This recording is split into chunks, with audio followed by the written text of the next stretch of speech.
The more we make space for our reality and we honor that, and then we do show up more in alignment, it is just creating that ripple of change in your world. And in my opinion, it's something to celebrate, to honor. And again, in my opinion, it is how we create change, literally world change.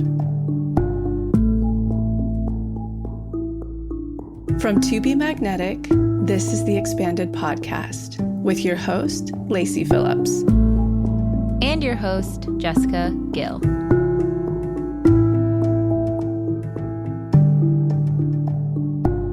As the leading destination for neural manifestation, we dispel the woo-woo in order to help you create real, tangible results based on neuroplasticity, psychology, epigenetics, and energetics.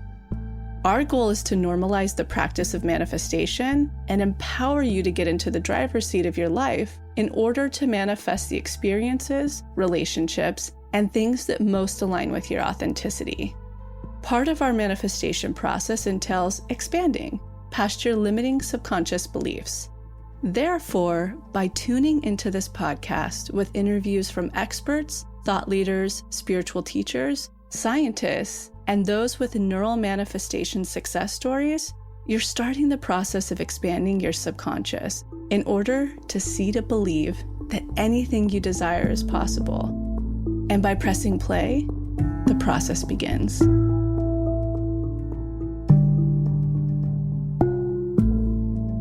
Welcome back, everyone, to the Expanded Podcast. Jessica here. We are in the final week of the Manifestation Challenge. Oh my gosh, I don't know about you guys, but this has been such a powerful manifestation challenge for me. I feel like a completely new person on the other side of it. So many blocks, so much clarity that I've moved through and recognized, and also so many manifestations have come through from small to big. It's just wild. It has been our most effective manifestation challenge to date. We have so many testimonials, hundreds, thousands of testimonials from people who have manifested through the challenge, and we're still finishing up the last week. Be sure to check out our show notes. We have a link for a little survey. If you guys have participated in the challenge, let us know how it was for you. What did you manifest? What was coming through? Share your testimonials, help expand other people.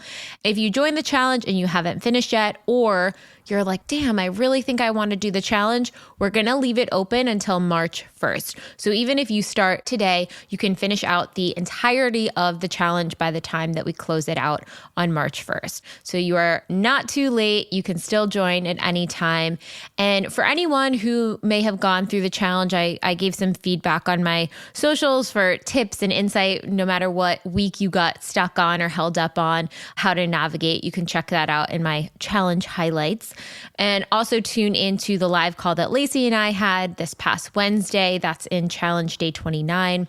But for motivation for anyone who, maybe is having difficulty jumping back in post holidays, or they went through the unblocking work and a lot came up and they needed some space, pick it back up as it suits you and fits you. Even just 20 minutes a day during the weekdays, carve out a little ritual for yourself and slowly start stepping back in. So if you're stuck on any one particular week, just keep moving forward. The unblocking work is continuous. We'll continue to do it even after the challenge. That's what our daily practice is all about. It's those moments where we can return to self, where we can check in with our mental state, check in with our physical bodies, and see what is coming up and how to navigate it, and having the tools to do so. So I hope you guys all love the challenge. I'm excited for those of you who may be just starting the challenge, and can't wait to see what manifestations lie on the other side. Today's episode, we have on Dr. Nicole LePera. She's returning for the third time on the Expanded Podcast, and we are so excited to have her on. She was trained in clinical psychology at Cornell University, the New School for Social Research, the Philadelphia School of Psychoanalysis. She's the author of the #1 New York Times bestselling book, How to Do the Work, and podcast host of Self Healers Soundboard. You probably know her from her Instagram or social media accounts, The Holistic Psychologist, where she gives a lot of practical tips in navigating and understanding different layers or blocks or patternings about yourself. And her latest book, How to Meet Yourself, the workbook for self-discovery, was released on December 6th, is all about actual practical tools that you can go to, journal in order to help regulate yourself, check in with your authenticity, who you truly are, and really take inventory when you are having big emotions or difficulties coming up. It's a really cool practical guide, and I was really excited to dive into it before we recorded this episode.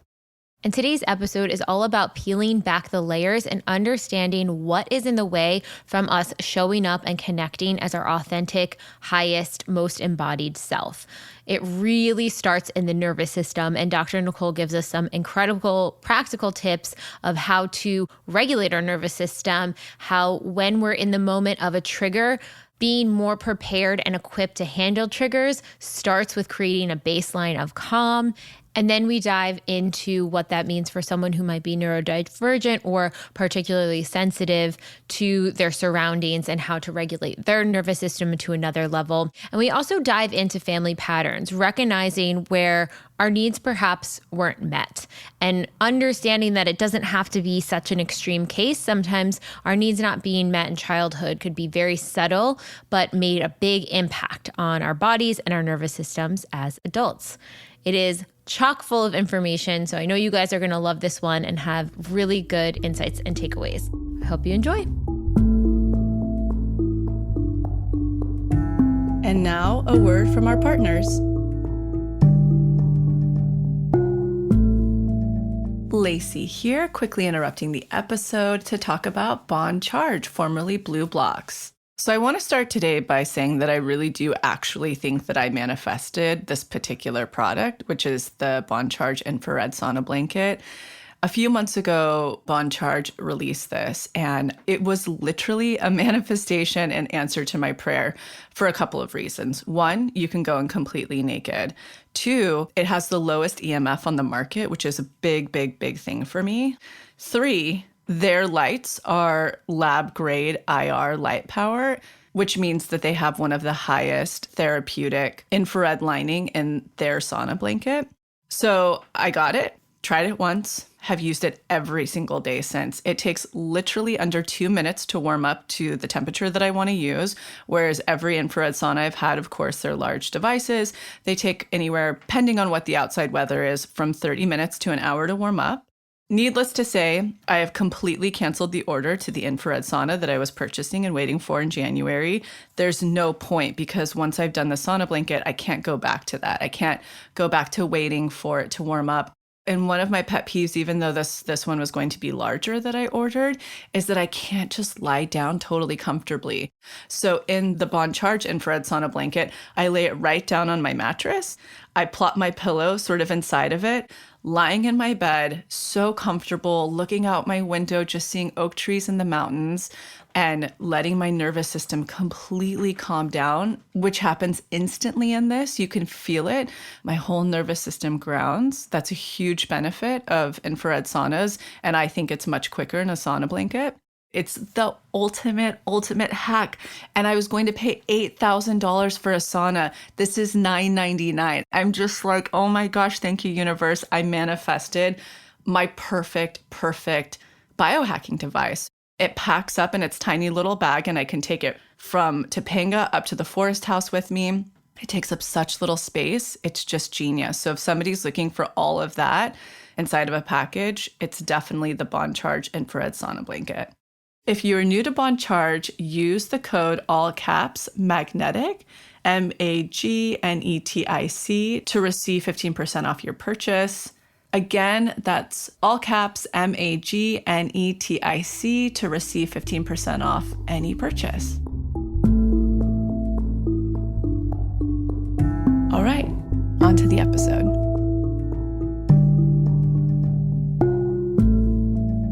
Dr. Nicole LePera, welcome. Thank you so much for coming on the Expanded Podcast. This is your third time on. You are one of our most listened to guests. Everyone loves the conversations every time you come on, and we're so excited to have you again. So welcome. Thank you so much for having me.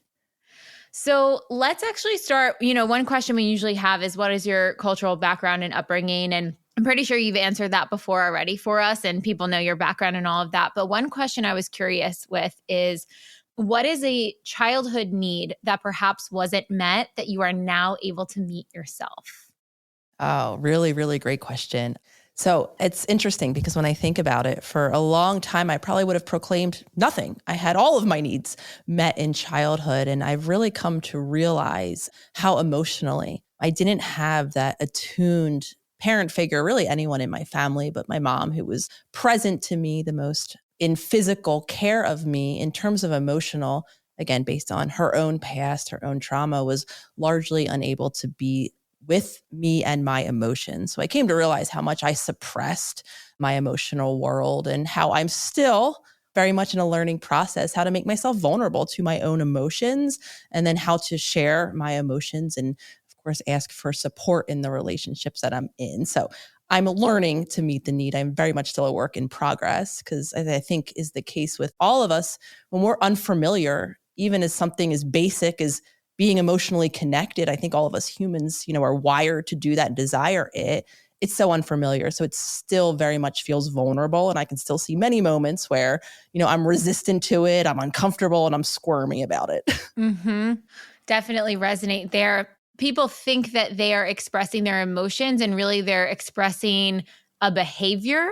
They'll say, I feel like you did XYZ. Well, that's not a feeling. Let's go back to, our feelings wheel here. And I think that, you have a lot of posts about especially communication and relationship, but having the vernacular to really say what you mean is so important. What are some tools or maybe even ways that you kind of check yourself or guide others to check themselves when they're trying to really understand, wait, what am I actually feeling? What is the feeling going on here? I really, really love this question, Jessica, in so many ways, because I think naturally we do go to that step of expressing it, right? What is the word? How do I describe what it is that I'm feeling? And the reality, I think, for most of us is, when we are under supported in our emotions, it's often at a time where we don't have language. For many of us, and again, speaking from my own personal experience, it is really difficult to know the label of what it is that I'm feeling. As I often do, I like to break down change, the process of healing in a way for most of us, into two steps. And the first step as it applies to this conversation is first becoming aware of the sensations in our body, because that's where emotions live. Our energy shifts, it changes. We feel things happening in our physical vessels. So to simplify that step, it would be becoming conscious of our physical body, which is why the new workbook, How to Meet Yourself, begins with that step of reconnecting with our physical self before we even enter into the second section, which is the emotional piece of things. So becoming conscious, learning to talk about or to label the sensations without even, before we even apply the feeling that might connect to, learning how to just be in our own presence with what is going on in our physical body. And for so many of us, the first step actually then begins with reconnecting with our physical body, especially, again, if we were under supported in childhood. We do what a lot of us do. We avoid our physical sensations. We learn how to disconnect or dissociate, like I like to call living on my spaceship. So for me, it was really reconnecting, becoming conscious of my human form before I could then begin to say, okay, this is the language of the feeling that is happening in my physical body. Such a good point. Yeah. And you have great exercises in there, especially check-ins of like this time of day. What are the sensations going on in my body when I wake up before I grab my phone or look at the sun or my meditation, whatever you choose to do first thing? What's the sensations already coming up? And then it's almost like a roadmap to, okay, so does that connect to the beliefs that you're looping behind? Does that connect to, the worry that you have about the day? But that first checkpoint being what's happening in my body and regulating that, I think is so powerful. Yeah, absolutely. And I just want to go back to the reality that some of us might be starting with the behavior, right? With what we're doing. We're exploding, we're screaming, we're yelling, or you might find yourself like me. I'm disconnected. I've avoided the situation. I've fled. I've left the room. I've shut the person down or whatever it is. So I do want to speak to the reality that for so many of us, that's our starting point. We catch ourselves maybe in the action of reacting, or oftentimes after the fact, oftentimes feeling very shameful after the fact of what we've done.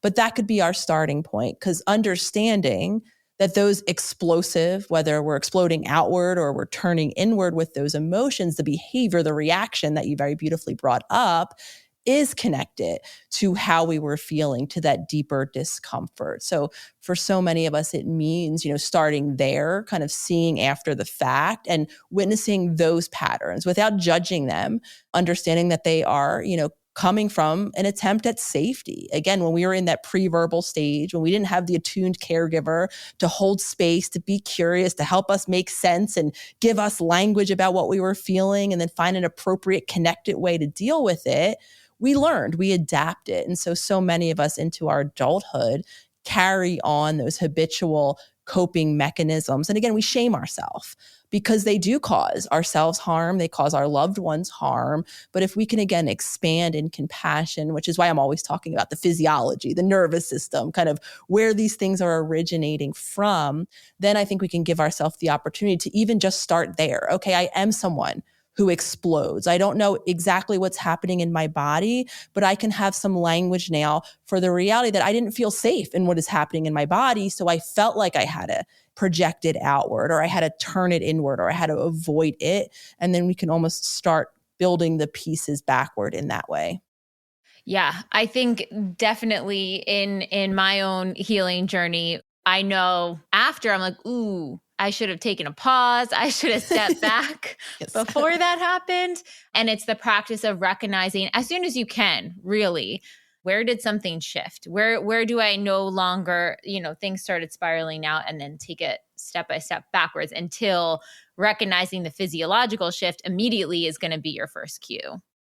Absolutely. And I really appreciate you saying that. And I think it's important to speak to that, because we set up this expectation that we are conscious in real time and sensing these shifts in our body so that we can pause and be responsive. And in the lived experience of life, that's just not what happens. What happens more often the time is we reconnect with our consciousness, somewhere after the fact. And if we can, again, be compassionate observers of what's happening, we can then create an opportunity to hit pause, to be able to attune to my body, be in its own presence, sense what I may be feeling in terms of the sensations, and have that bit of space now in real time to show up responsively and compassionately and in a connected way. But again, if we set up the expectation that you listen to a podcast like this and now you go and I say, like, flip the light switch and now you're, different in real life, we're going to set ourselves up to be very disappointed. And again, to just continue to create that shame cycle.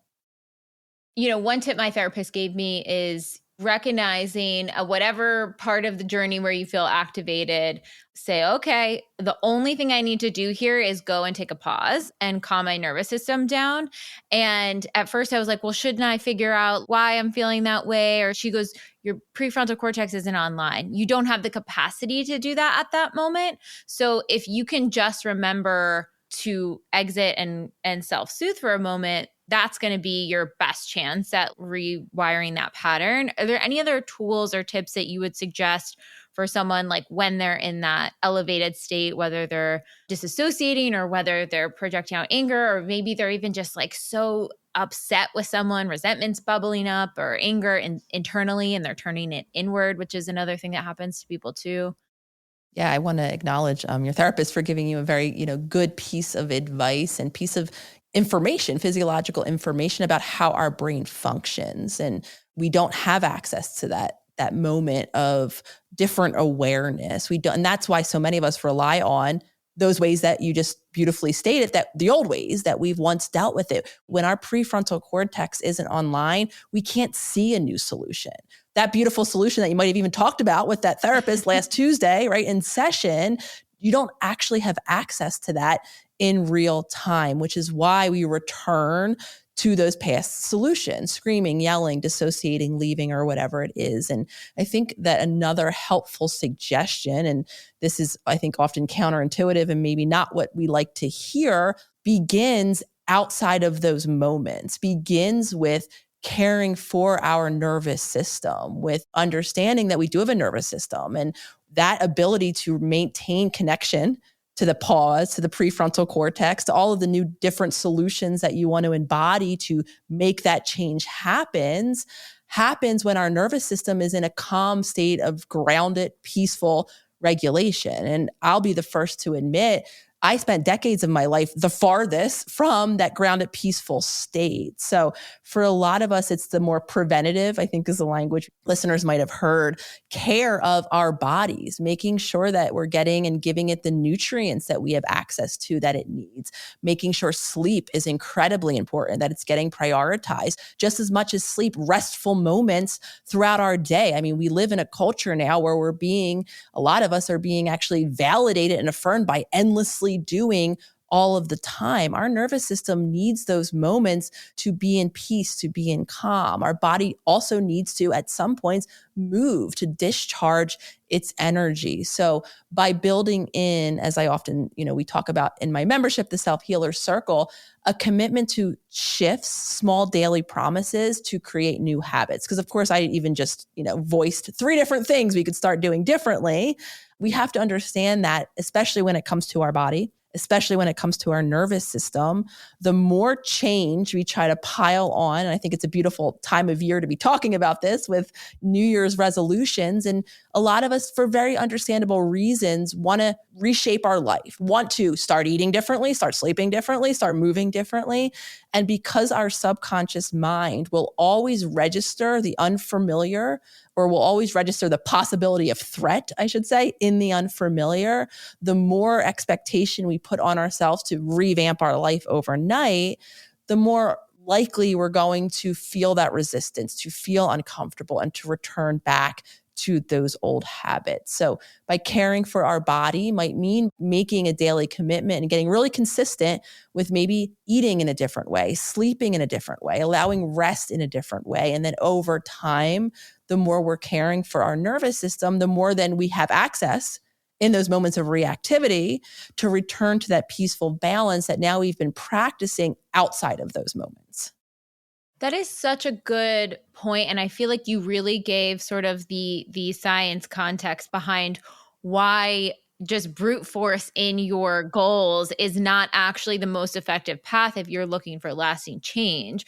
Because quite literally at the base level, your nervous system is not feeling safe in these new behaviors. And so taking it slow and steady and incremental is allowing space for your nervous system to catch up to the new behavior, to really instill the new habit and for it to feel like second nature. 100%. And, I will speak from one of my ways I've learned to cope, in addition to being so disconnected. One of the gifts of being so disconnected from my body was I was always on the go. I was always overstepping its limits. I didn't have any moments of feeling comfortable or safe enough in stillness to allow my nervous system to come back into that peace and that calm. So learning how to stop and how to create safety in stopping, how to teach my body that it's okay to relax in that moment. And here's where we can be very intentional. And I often like to shout out deep belly breathing because it's something we can do no matter who is around. No one even has to know that what we're doing in that moment is we're actually shifting our sympathetic nervous system that's probably holding all the tension in our body. I know for me, I would proclaim all I have ever wanted in life is 2 things: peace and freedom. I felt so desirous of those 2 states. Yet if I did have a moment, say a Sunday, where I had none of the plans, none of the obligations to do anything, and I could hypothetically be peaceful, my body was so tense, so stressed, because I'd carried all of this dysregulation from my childhood where I didn't have support in returning back to that safety, that it was only a matter of time before that agitation that was internal was showing up in my racing thoughts, in me almost shaming myself because I can't be sitting here and resting. There's a million things I could or should be doing. Or if I had the gift of a relationship around me, they then had the gift of me agitating the relationship, picking a fight.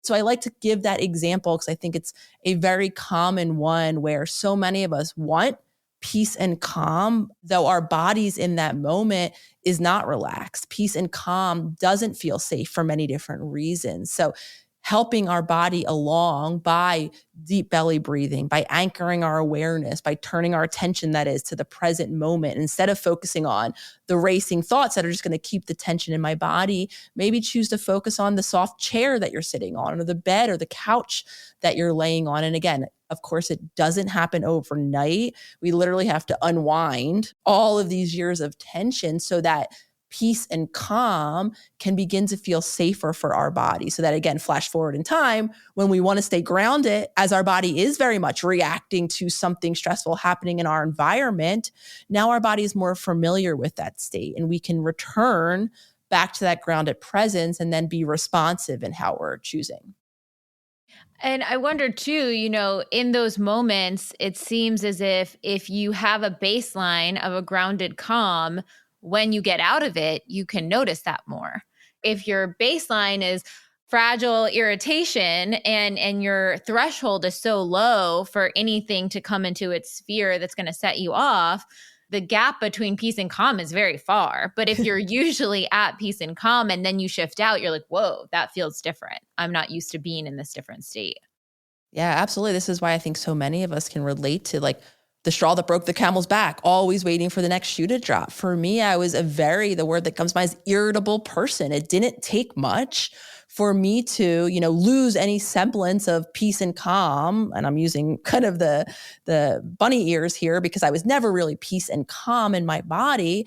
It did take just that little irritation, someone looking at me the wrong way, a dish being out of place, and I quite literally would go into some cycle of reactivity. And what we're talking about here in terms of the science of it all is widening our window of tolerance, learning how to tolerate more and more discomfort, allowing our body to become activated, and then also to return back to that peaceful, calm, grounded baseline. And then we want to gradually widen that window so that as we go about life, because the reality of it is we can't control what's happening around us. We can't control who's looking at us which way and whether or not the dish is going to be left on as much as we would like to. We can't control necessarily the world around us. So what we can do is expand our ability to tolerate the discomfort of what's happening around us. And of course, then use that discomfort, if it does get too great, if it is violating us or making us unsafe in some way, to inform then the new choices that we're making by removing ourselves if we have the ability to, by putting up boundaries, by then changing our circumstances. But again, back to the point is that very few of us have that ability to tolerate the different stresses of life. And then we return in those moments to those old habitual ways that we once learned to create some semblance of safety control in our earliest environments. But of course, now we're in an adult body, right? Mm-hmm. Doing that, and many times shaming ourselves and feeling very badly, and again, causing ourselves or other people discomfort in the way we're reacting. One thing that really comes to mind too that I think about is people who are neurodivergent. Like my fiance has ADHD, and his sensitivity to sound, other external pieces is very, very high. Even this morning, he was like, oh, can you believe all the noise outside? And I woke up out of a deep sleep. I was like, what noise? And he's like, oh my gosh, the truck and the neighbors and this and that. He was so sensitive to so many things. So is it just for people who are identifying with that or feel a lot more sensitive, their nervous system is a lot more activated, especially by sounds, smells, space, etc.?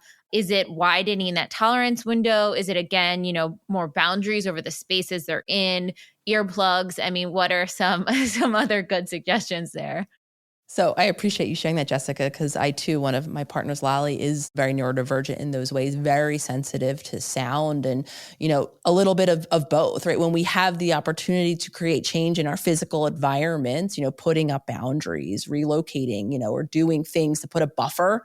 If we, again, of course, we have the resources and opportunity to do that, and some of us might not have that, then it might be putting buffers. I mean, Lolly walks around with headphones. We'll always, when we're out, and even myself, and we are all energetic creatures. I think that's important to note here. It's a spectrum. It's not like some of us aren't sensitive to the energies in the environment around us. We all are. We just have different, again, degrees of sensitivity. So ultimately, I too will walk around with big noise canceling headphones around if it does feel too overstimulating when I'm out. And she makes, I tease her because she's always even in the home with those headphones on. And if you can't afford the noise canceling headphones, I know most pharmacies, drugstores have the little ear plugs you can put and muffle the sound in that way. So first, I think my first suggestion is becoming aware that you are energetically sensitive, tuning into your body and how these different environments do impact you, because some of us might not even have that awareness that, you know what, when I go out into crowds, I do feel much more uncomfortable. So that's a big piece of awareness to have, so that now once you become conscious of that sensitivity in yourself, now you can begin to make those new choices and modify your environment when you can. Give yourself tools like headphones, like earplugs or whatever it might be, so that you can learn and or choose not to go when you have that opportunity as well. I think it's important to also state that if you don't have the resources available to you, if you're not sleeping well, if you're stressed out because you have a lot going on in your life or emotional things are happening for you, that might not be the time to go to the loud concert that you know is already going to be stressful for your sensitive nervous system. So again, this is one of those preemptive solutions of knowing yourself enough to possibly modify your plans and decline that invitation, not put yourself in that environment if you can make that choice not to, if you don't have the ability or the resources in that moment to tolerate what might come up for you in terms of your sensitivity. Okay, now this is a bit of a pivot from that, but I think ties in a little bit, especially around the nervous system piece, hypervigilance. So talk a bit about what it is, how it's essentially formed, and how people can start to recognize, because I think a lot of people pleasers, people that identify as empaths, might have hypervigilance and not really be aware of the impact that that is actually having on their nervous system. I know for me personally, it was a big aha moment when I recognized, oh, if someone is in a bad mood around me, I actually don't need to fix it. I can allow them to be in their own mood and not run to, try to manipulate the situation so everything feels peaceful again. I can feel peaceful and they can have their own separate experience and we're good. But feeling like I needed to do that was a learned behavior. So talk a bit about that too. Absolutely. And I think that's a really great example. Those of us who are really sensitive to shifts in people's mood, shifts in people's tones, shifts in people's behaviors, right? We're always looking outward. We're always scanning the environment. Maybe it's internal. We're always worried about what other people are thinking, how they're feeling. It could be more something that's happening internally in our mind. And to speak to your point of it being a learned behavior, chances are in childhood, if your environment was unpredictable, if you had that explosive parent, being attuned to their cues, their shifts in moods, helped keep you safe because you could leave the room, you could avoid them in some way, or you could not do the thing that you know might result in them being explosive, was probably your best strategy. For me, it looked a little bit less like explosiveness. What I had learned very early on in my family is there was a high level of constant stress from the fact that we were living in a city, a very crime-ridden city where there was always something happening. And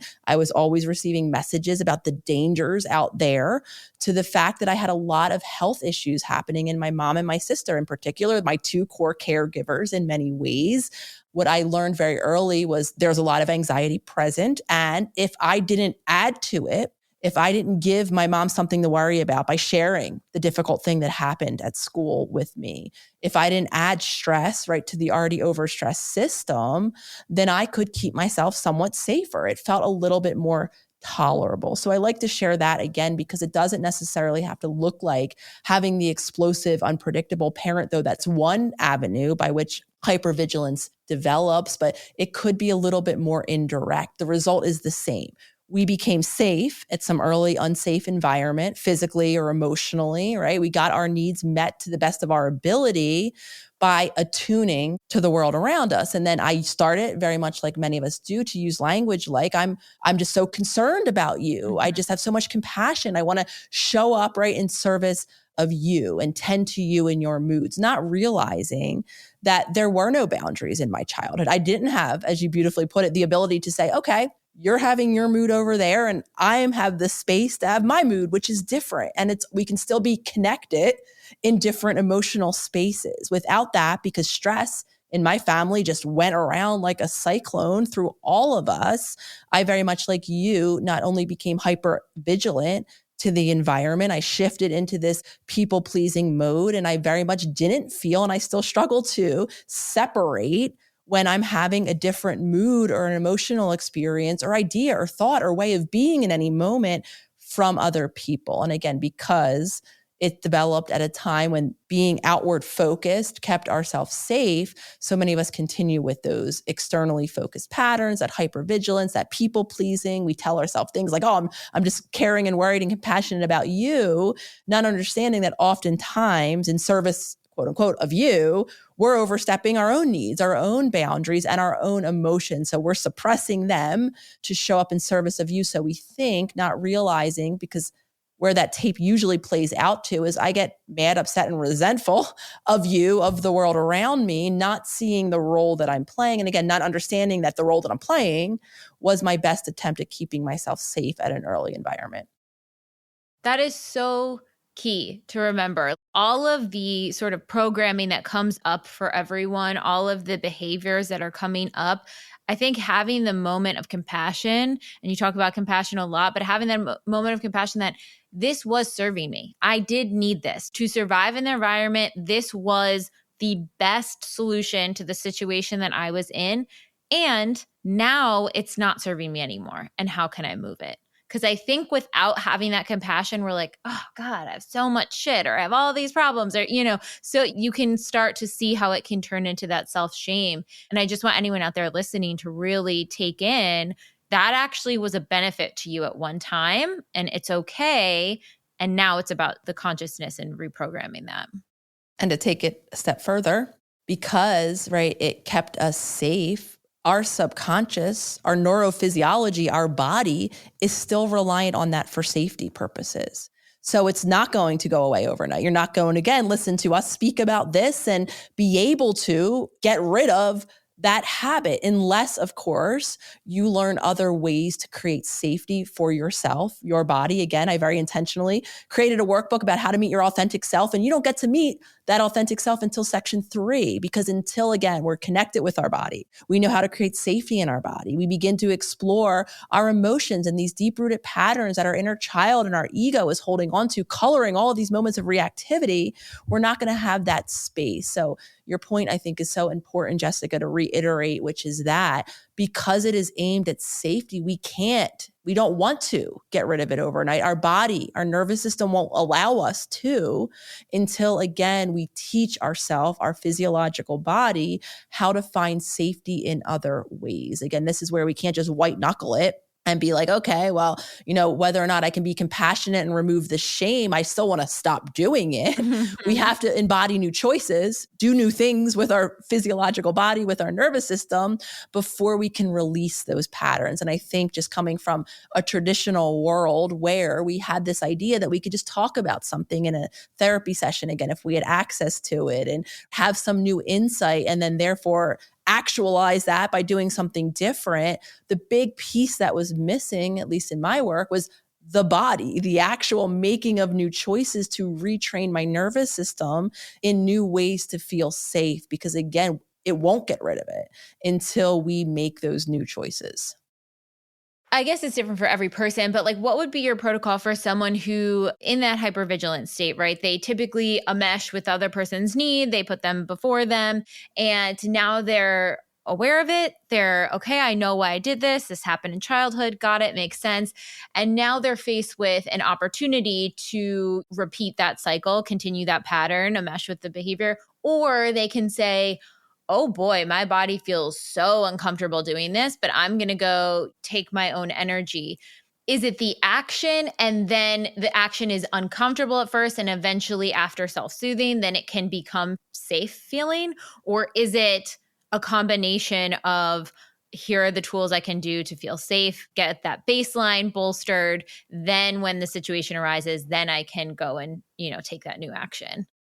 Yes, it is having the awareness that it's a pattern, creating the opportunity to know how to create safety in our bodies, and then also navigating the narratives in our mind, because chances are, if you're like me, making those very beautiful empowered moments to separate your energy, to go do the new thing that's going to create safety, we still have all of these beliefs and these narratives literally in neural networks in our subconscious mind that's going to tell you how selfish it is to do that, how it's wrong, how you're a bad person to do that, how guilty you should feel for doing that. So it's working with the body. I know we've been focusing on that, but also the mind, right? So for me, I'll just share my examples of, I could logically know that I'm a mesh, that I need to create boundaries, that I need this time away to learn how to ground myself in my own energy. And in the moment of doing that, all of those stories, all of those narratives can come washing over me of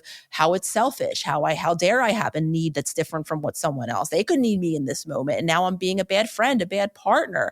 I feel guilty. I used to call them my feel bads, and they're still very present. So it's all of it, being aware of the pattern, giving yourself the opportunity to make new choices or embody a new space in our nervous system of safety, and also learning how to navigate the mind, because the mind and body are connected. So chances are in those moments, you're going to have some version of why you shouldn't be doing that which it is that you need to do. So the practical kind of tool in the moment is first to be aware of what your mind is telling you, all of this old deep-rooted belief that you've been operating from outside of your awareness, even maybe celebrate that you're able to see those feel bad thoughts or those guilt-inducing thoughts or those shaming thoughts, and then learn how to refocus that attention away, not spending time thinking in that thought loop, refocusing your attention maybe on your physical body and the shifts that you're now starting to feel, on something that is now in your external environment. And chances are you're going to have to do that again and again, because again, like that light switch, my thought's not like, oh, you don't want to feel guilty right now? Okay, I'll just let you be, do your thing, right? The next reminder of how you're a bad person, how you're a selfish person, how you shouldn't be doing this. We all love to think in shoulds and shouldn'ts, comes up in your mind. And then you could use that beautiful muscle of attention and say, thank you, thought, just like my body, you're trying to keep me safe, right? You believed that being enmeshed with this person was safety at one point.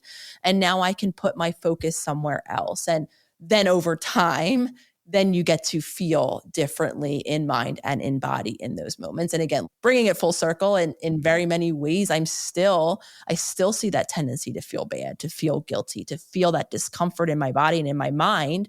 And just like we're teaching our body to expand in terms of discomfort, we're teaching our mind to do the same.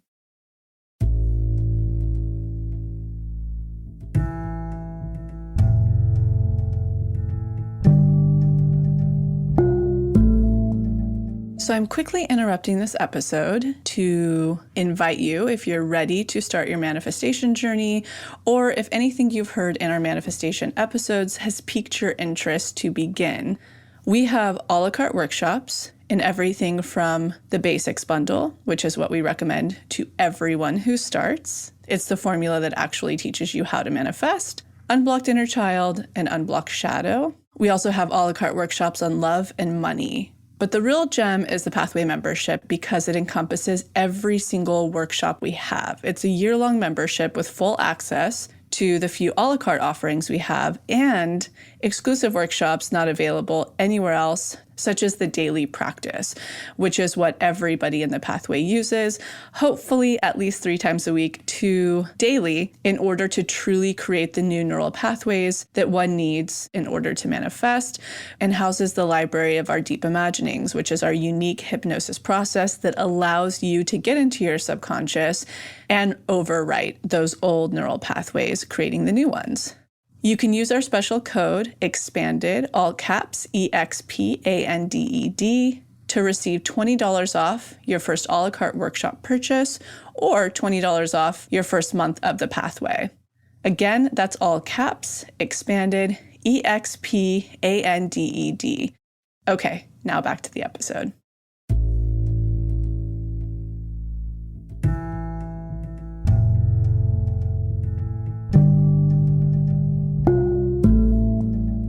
One section of the book that I really liked is the journaling with the inner critic and having the conversation with that, which is sort of the feel bads that you're talking about here, right? It's like really pulling them apart. One thing that was like a big aha moment for me this year was I started doing IFS, internal family systems therapy, and understanding the parts. And now for me, it's just so helpful to see, oh, this behavior with this nervous system response, let's say the hypervigilant example, even this behavior, this nervous system response is a protector of sorts. It's a firefighter of sorts. And it is trying to protect the inner child that felt really, really scared. And then realizing, okay, now my job as my higher self that's in there, even though I feel enmeshed with my, protector part, my higher self is still in there. And the job now is, how do we soothe this activated part so the inner child also feels safe?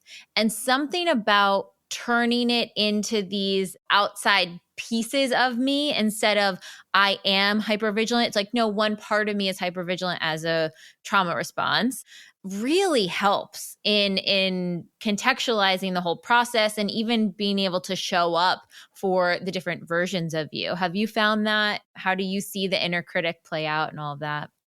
Yeah, I think, this conversation of learning how we are multidimensional beings and how to embrace that in the language of our thoughts in these moments where we're actually, beautiful the podcast, expanding, right? To hold more space, because so many of us, especially if they've been subconscious habits that we've been repeating on that autopilot since literally the moment, right? We came into creation here, we become merged. And especially again, if we are stuck in cycles of nervous system dysregulation, we become our emotions. We become those habitual reactive parts of us. Some of us might even start languaging where we identify ourselves in that comprehensive way. So again, when we first, I should say, become conscious of the fact that we are merging that, we're becoming our feeling, we're becoming our protector part, we're making it all of our experience. And I often pause with that state of consciousness, that awareness that we're first doing that,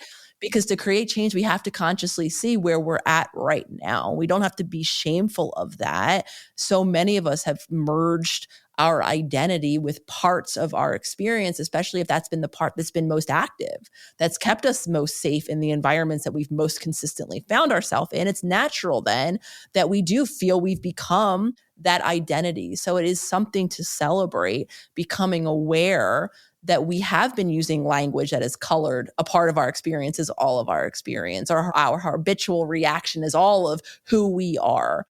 And that was really the intention with my first book too, how to do the work, is understanding that who we really are is so much more than these subconscious habits that we've been repeating. So the same goes, and I love IFS. I think it's such an incredibly helpful way to think about the multidimensionality of us as humans and to begin to then work with these parts. So becoming conscious, and again, just laboring this point because so many of us minimize it. We're like, oh yeah, I've discovered that. That's great. That's some separation now. Now you can see that there was a lack of separation, and now you have a bit of space to begin to shift your language in those moments. I actually were just put up, I think it was on Twitter today, talking about how conflicting feelings are so difficult for humans. It's so hard to expand and say, I could feel in almost two oppositional ways about one thing, because we like to grab a part, say, I'm just sad. We might be sad and a bit hopeful in the same moment. So anytime we notice when we're merging with a part of ourselves, gives us the opportunity then to expand, whether it's in thought, whether it's in emotion. And the more we expand, the more then we can come into the presence of the wholeness of our being. Yeah. Okay. Expand more on the opposite parts too, because I think that's a big thing. And one of the things I worked on this year, I had a really hard time having a consistent physical movement practice. And I was like, why is this so hard? Why do I feel like I'm clawing up a wall to try to get at this behavior that I know I want? I know I feel good afterwards. This brings me joy. It's good for my physical body. Like, why is it so hard to make this regular? And until when I looked down in the beliefs, I was like, oh, part of me does really want it and is so excited. And part of me still sees it in the old ways that I had when I had difficulty with eating disorders, which is this is punishment. And even though I've healed through those, that part that's like, no, this is punishment. And we don't want to go back to this is punishment anymore. So until I could sit with and contextualize that part and say, hey, we're safe. We're not going to use this as punishment. We're not going to do that. I promise you, this is how it's going to be, and really hold space for it. Then I was able to have a regular fitness practice. But until I addressed those two conflicting parts, that normal practice would not have happened. Yeah, I really appreciate you sharing that. And I'm smiling while you're sharing it, Jessica, because very much I struggle as well with keeping consistent, even though, again, logically, you heard me say movement, right? Move my body, regulate my nervous system. I habitually have avoided discomfort. And it goes back to what I was acknowledging earlier, right? I want freedom. I don't want to do things that are uncomfortable or hard, right? I want to feel peaceful in my body. And the reality of it is to stress our body isn't necessarily a bad thing. Though what I was modeled in my family was when things were physically uncomfortable, having a mother, again, who struggled mainly with chronic pain, she avoided discomfort in her body. So I too learned, I was modeled, and I have language around all of the possible symptoms, that could be problematic when your heart rate gets up, all of these reasons why to worry even about creating stress in your body. So then I became the human that embodied habits of avoiding discomfort in my body. So much like you, I have had to expand and acknowledge compassionately the part of me that doesn't like to feel physically uncomfortable. And that's okay. And I can hold space for the reality that stressing my body little by little consistently over time can help my body deal with more and more stress, not only physically, but emotionally, and can help me, again, returning full circle back, maintain the ability to return back to that grounded responsive space, not only when I'm physically uncomfortable in life, especially when I'm emotionally uncomfortable in life. So again, it's different scenarios, different, past factors, though the same reality. There's part of me, again, logically that knows and has even felt the benefit of learning how to be in my physical body, doing hard things.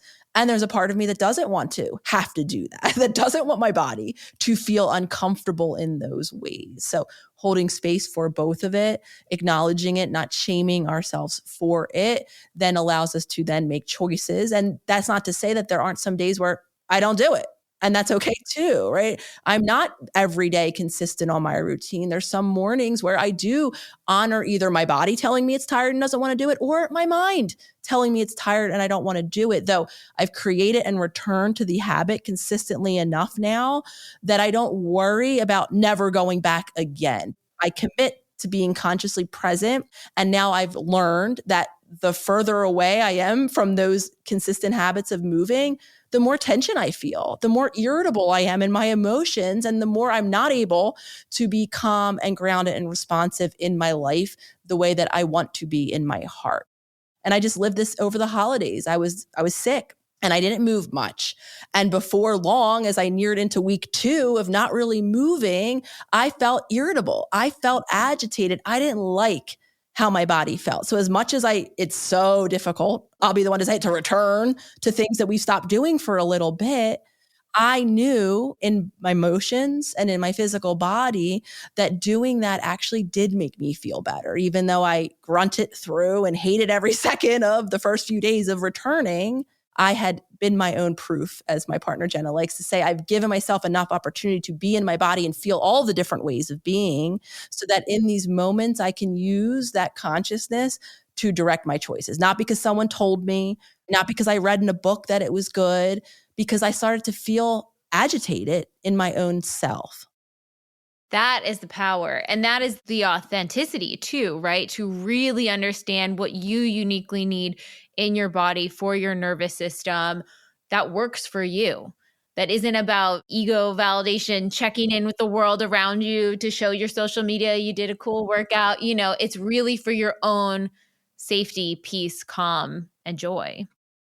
The nature of this new workbook is giving people the opportunity to get curious, first and foremost, that they are a unique being, beneath all of these layers, that there is a uniqueness and an individuality to them, and then giving them the tools to find their way back. And while, of course, even through this conversation today, I've shared what it is for me, being even the community of self-healers. When I first created the Instagram account, I popped up that hashtag self-healers as a way to connect with other people who were curious about the same things that I was, who wanted to talk about the same things. And Now, of course, that's translated into my membership, the Self-Healer Circle. And I'm always celebrating the community, whether you're inside or outside of the membership, because it's in all of us sharing our stories. It's not me saying, right, this is the one size fits all model. And I don't suggest anyone look to any other individual human as the comprehensive framework or model for healing to apply to them.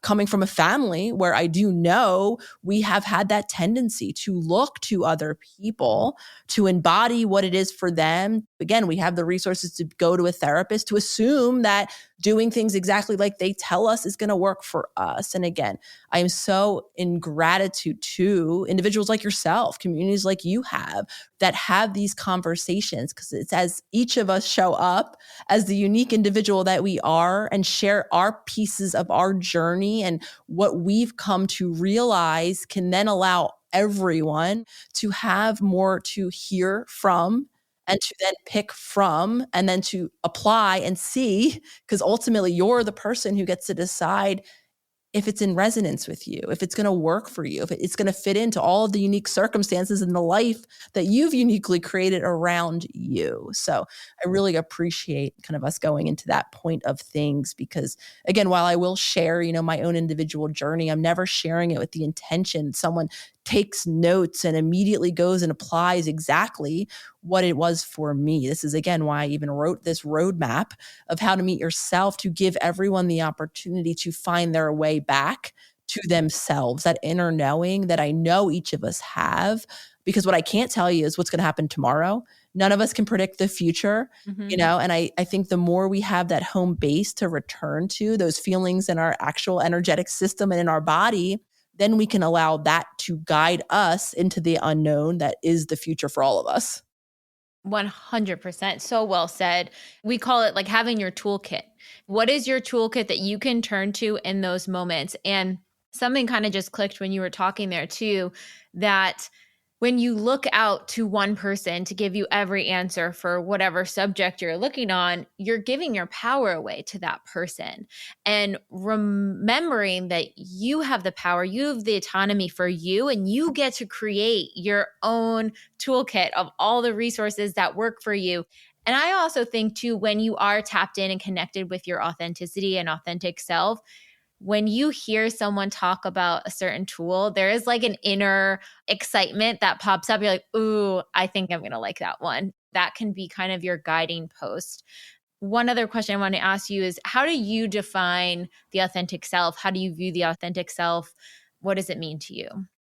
That's one of those elusive, difficult to verbalize spaces. So I think often you'll hear me define it in feelings, right? It's that feeling of connectedness first and foremost, right? That I'm not afloat on my spaceship or blanked out entirely and not in my own presence, that I could feel my physical body. I can feel the energies that are present.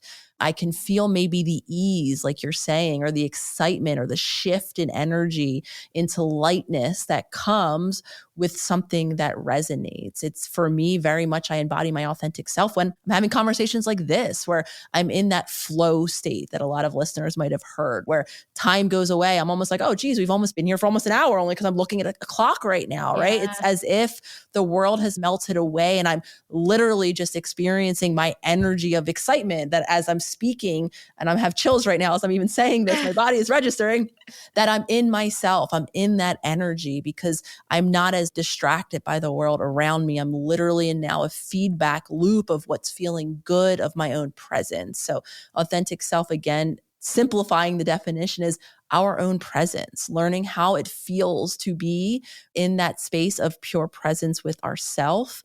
And then, of course, how that then reflects outward. So good.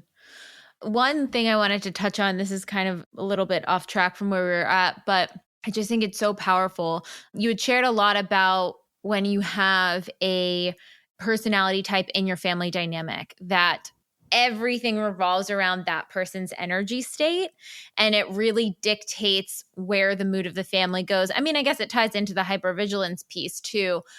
But talk more on that, because I think people were just home with their families. They had these experiences, especially if you're going home around your parents, you might revert back to those old childhood feelings, behaviors, etc.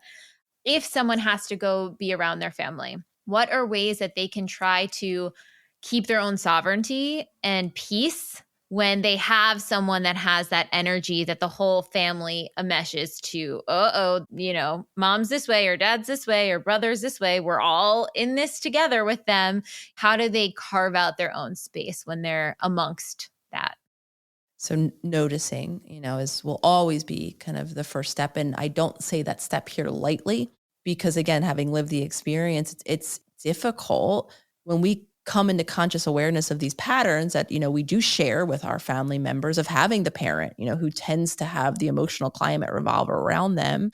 I think there's a little part of each of us that feels bad, for lack of a better word, that almost shames ourselves for just acknowledging the objective reality of that, especially when it's with a parent. We go back to that childlike state of dependency where we needed this individual literally to keep us alive. And one of the most difficult things to experience in our emotions in childhood, that we have access to all of our emotions in childhood, is being angry with them. So instead of being angry with them, right, we squash that anger and we don't allow ourselves to see the reality, the pattern that, again, is often of no fault of their own, was probably what was modeled to them, the way they kept themselves safe in whatever family or cultural or contextual environment that they found themselves to be in. So acknowledging it, seeing it objectively to be the case that it is. And again, I'm speaking from my own lived experience because it didn't look as much like explosive. We weren't tiptoeing around, for me, of course, again, it was mom. We weren't tiptoeing around mom because she was going to explode necessarily. We were more tiptoeing around concern for mom, for her health. We were hypervigilant to the possibility that she was having, or going into a chronic health issue or having pain that would then result in more stress or more disconnection from her. So that hypervigilance began. So I share that again because it's not as overt. It's not as noticeable. If you don't have the explosive parent that's kind of eating up all of the emotions in the room, it could look like this more indirect or implicit revolving of emotions, though it's the same thing. So it's really difficult to acknowledge to our childlike self that we have a parent, right, who is that person who tends to have the emotional climate or even the behavioral climate of the family revolve around them and their moods. It's really challenging, again, that childlike part that struggles beautifully enough to expand and to say, while I might compassionately know that's the case, that is the case.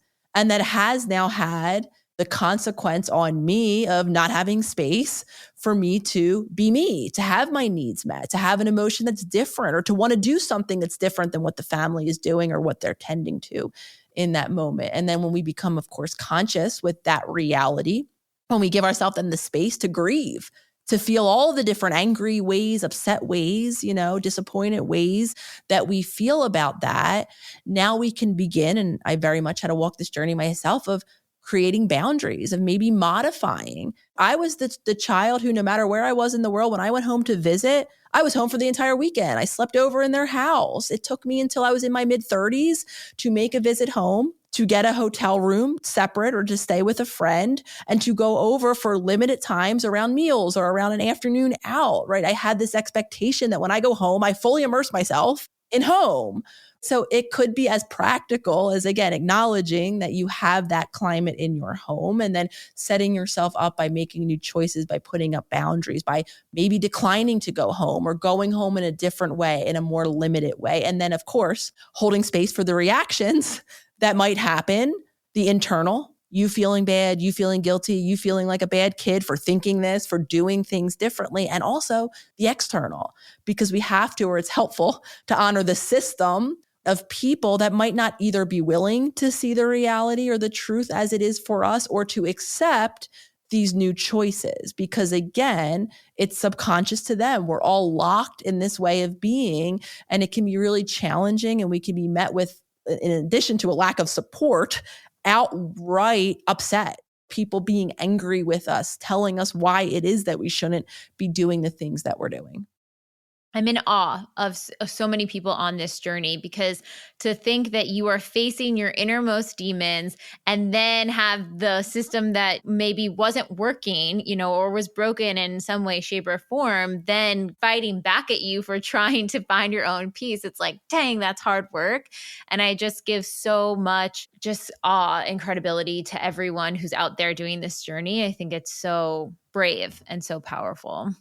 I couldn't agree more, Jessica. And I always like to acknowledge, especially when I have the opportunity to speak to other communities, of, how important it is to honor yourself in this process. Even the fact that you clicked onto this podcast today, the curiosity of listening to what for some of you might be really new ideas. That's very brave. Listening to things that are, again, unfamiliar to us might challenge our deep-rooted beliefs, might then, if we do actualize and begin to behave differently, it is incredibly courageous. And I think some of us so frequently skip over that step of being like, wow, good for me that I'm willing to hear these things, to take a look at myself in a new conscious way. And then even furthermore, to begin to act differently. Again, we are all humans. We all share that universal desire to stay in that familiar. So all of this, anytime you're faced with something new, thinking or doing something new, it is incredibly worthy of celebration, in my opinion. And I really just want to thank you and acknowledge you for all the work you're doing, how much awareness you are helping people come to. I mean, I truly think your Instagram account is the #1 shared account amongst me and all my friends, because even friends who are just starting or scratching the surface of this work, they're like, I didn't know about this. And they'll send it over to me. I'm like, yes, yes. So you are bringing so much awareness and potential for healing and growth for everyone out there, and for being so vulnerable and sharing your family dynamic and story. It is no easy feat to go down that rabbit hole and share that. So I really want to acknowledge the fact that that is a big deal, to be hearing the inside details of that. And hearing that is actually what helps people see their own versions of it. So thank you so much. I really, really appreciate that. It took a lot of those old habits of creating the opportunity for me to be affirmed in my version of reality, and then let alone begin to share it, and then let alone begin to share it with so many, eyes and ears on it. Because again, the reality of it is we're all filtering the world. And there's been many moments where I've shared something about my journey and I've heard about how other people feel about it. And it does take an expanded space that we have to hold within ourselves, or we can create within ourselves, to be able to do that. So I want to reflect that gratitude right back to you for the work that you're doing, for even as readily as you've shared so many aspects of your own journey with me here today. And you do, on this podcast and in the work and within your community. And for, again, everyone listening, the more we make space for our reality and we honor that, and then we do show up more in alignment, it is just creating that ripple of change in your world. And in my opinion, it's something to celebrate, to honor. And again, in my opinion, it is how we create change, literally world change. Absolutely. Couldn't agree more. Tell us about the book. I know we've touched on it briefly in the episode in different pieces, but yeah, tell us about it. Where can people find it? How can they connect with it? And what was your main intention with this book, so people can really understand the power behind it? So my new workbook, How to Meet Yourself, it actually was a seed of intention that was probably just accumulating over time, but definitely really planted when I wrote the first book, How to Do the Work. It talks a lot about the first book, that is, of becoming conscious of these deep habits, these deep patterns, so we can begin to make new choices. For some of us, even becoming conscious to the reality that we can change no matter how old it is that we are. And it was not lost on me. And I like to always paint the visual of, we're kind of like horses with those blinders on. I don't know if anyone ever seen, horses going around, and they oftentimes, if they're, in groups or there could be people or traffic around, have blinders on. And we are like that as humans. So when we're talking about being conscious of our habits, it became very clear to me that it would be very beneficial for people to have that guidebook, where to look, what to look at. And again, the workbook will begin with the body for all of the reasons that we talked about here today.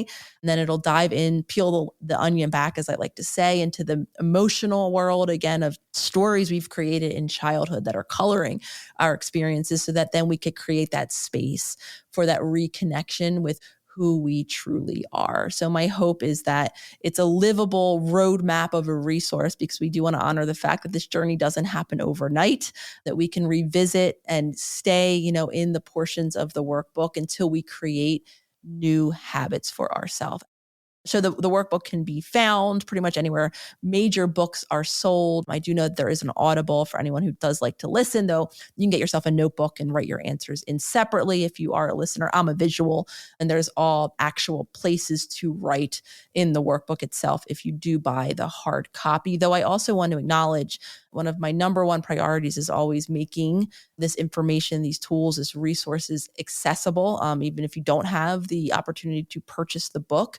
On my podcast, the Self-Healer Soundboard that I co-host with my partner, Jenna, we've been making an intentional effort for the next several weeks into the upcoming months, to be taking listeners through the workbook itself, talking about the different concepts, giving the practical tools so that anyone who has access to podcasts, and you can find it. We have a YouTube channel that has the video of the podcast, so you can watch us while we're chatting through the workbook, or again, anywhere podcasts are platformed, you can have a listen. It's the Self-Healer Soundboard. Again, if you don't have access to the resources to purchase the workbook itself, I suggest you tune in the upcoming months, and we'll be devoting a lot of podcast episode airtime to taking listeners through the book itself. We open up for enrollment 3 times a year. So in May, we will open up enrollment again. All of the information can be found linked up always on the Instagram page, on the show notes, and we have a website too, theselfhealercircle.com.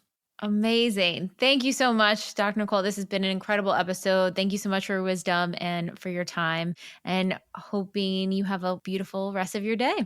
Thank you so much, Jessica, and thank you all for listening.